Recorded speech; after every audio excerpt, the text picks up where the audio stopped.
మహాలక్ష్మి కానిస్టేబుల్‌ని తీసుకొని ఇంటికి వస్తుంది. అప్పటి వరకు సంతోషంగా ఊహల్లో తేలిపోతూ ఉన్న చక్రి ఒక్కసారిగా మహాలక్ష్మి కానిస్టేబుల్‌తో రావడం ఎందుకో షాక్ తగులుతూ ఉంటుంది. కానిస్టేబుల్‌తో వచ్చింది ఏంటి అని ఆలోచిస్తూ ఉంటే ఇంటికి రాగానే కోపంగా చూస్తూ ఉంటుంది చక్రిని. ఇక కన్నా, పెద్ది వీళ్ళందరూ మాత్రం సెలబ్రేషన్స్ గురించి ఇక అంత సరదాగా మహాలక్ష్మితో మాట్లాడుతూ ఉన్నా కూడా మహాలక్ష్మి ఒక్క మాట మాట్లాడదు. ఇక చక్రి వైపే చాలా కోపంగా చూస్తూ ఉంటుంది. ఇక అప్పటి వరకు మాట్లాడిన వారల్లా అందరూ కామ్‌గా అయిపోతూ ఉంటారు. "ఏమైంది మహాలక్ష్మి? ఎందుకంత కోపంగా ఉన్నావు? ఎవరితను? ఎందుకు కానిస్టేబుల్ తీసుకొని వచ్చావు?" అని యూనిఫామ్‌లో ఉన్న కానిస్టేబుల్‌ని చూసి అక్కడ ఉన్న పెద్ది అయితే అడుగుతూ ఉంటాడు. దాంతో "అది మీ తమ్ముడే చెప్పాలి పెద్ది" అని చెప్తూ ఉంటుంది. "ఏం చెప్పాలి మహాలక్ష్మి గారు? నేనేం చెప్తాను" అని అంటే, "ఇతనుతో మీరు ఏమేమి మోసాలు చేయించారో, ఎన్ని అబద్ధాలు ఆడించారో మీకే తెలుసు కదా! అందుకే మీరు చెప్పాలి" అని చెప్తూ ఉంటుంది. "నేను మోసం చేయించడం ఏంటండి? నేను అబద్ధం చెప్పించడం ఏంటి?" అనేసంటే, "మనం విడాకుల సంగతి ఇతనికి చెప్పారా లేదా?" అని గట్టిగా నిలదీస్తూ ఉంటుంది. దాంతో ఒక్కసారిగా చక్రి అప్పటి వరకు మాట్లాడేవాడల్లా మౌనంగా ఉండిపోతూ ఉంటాడు. చెప్పండి. మన విడాకుల సంగతి ఇతనికి ఎలా తెలిసింది? మీరు చెప్పి బ్లాక్‌మెయిల్ చేసి ఫోన్ చేపించారు కదా! అందుకే మనకు విడాకులు రాకుండా అయ్యాయి. ఆ రోజు రిజిస్టర్ ఆఫీస్‌లో కూడా చేయించింది మీరే. నా ఆధార్ కార్డ్ మీకు ఎలా వచ్చింది?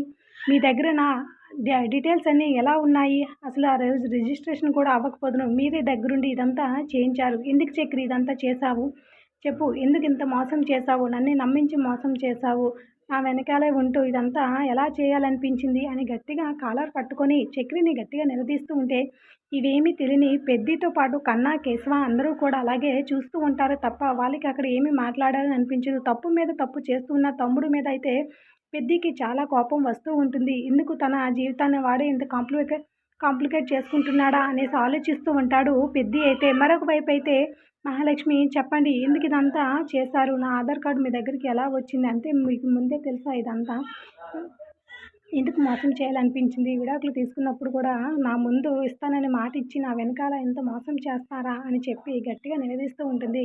చక్రి అయితే, మహాలక్ష్మి గారు నేను చెప్పేది వినండి. ఎందుకు ఇదంతా చేశానంటే, ఇక తన మనసులో మాట చెప్పాలని చక్రి ప్రయత్నిస్తూ ఉంటాడు. అయినా కూడా మహాలక్ష్మి చెప్పనివ్వదు.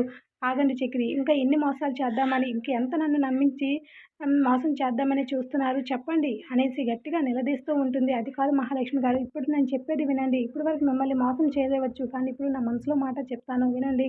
ఇదంతా ఎందుకు చేశానంటే అని చెప్పేసరికి, చాలు చక్రి, ఇంకా ఎక్కువ ఒక్క మాట వచ్చిందంటే అసలు సహించేదే లేదు అని చెప్పి అక్కడంతా ఎవరితో మాట్లాడకుండా నేరుగా తన గదిలోనికైతే వెళ్ళిపోతూ ఉంటుంది మహాలక్ష్మి. ఎవ్వరికీ ఎక్కడ నోట మాట రాదు. అందరూ కూడా అలా ఉండిపోతే ఇక అక్కడికక్కడే కుప్పకూలిపోతూ ఉంటాడు. చక్రి అయితే తన కన్న కలల ప్రపంచమంతా ఒక్కసారిగా కూలిపోతుంది. తర్వాత ఏం జరగనుందో వచ్చే ఎపిసోడ్‌లో మిస్ కాకండి. మరి మహాలక్ష్మి ఎలాంటి నిర్ణయం తీసుకుంటుంది? చక్రితో కలిసి ఆ ఇంట్లో ఉంటుందా? లేదా ఇల్లు వదిలి వెళ్ళిపోతుందా? కామెంట్ చేయండి.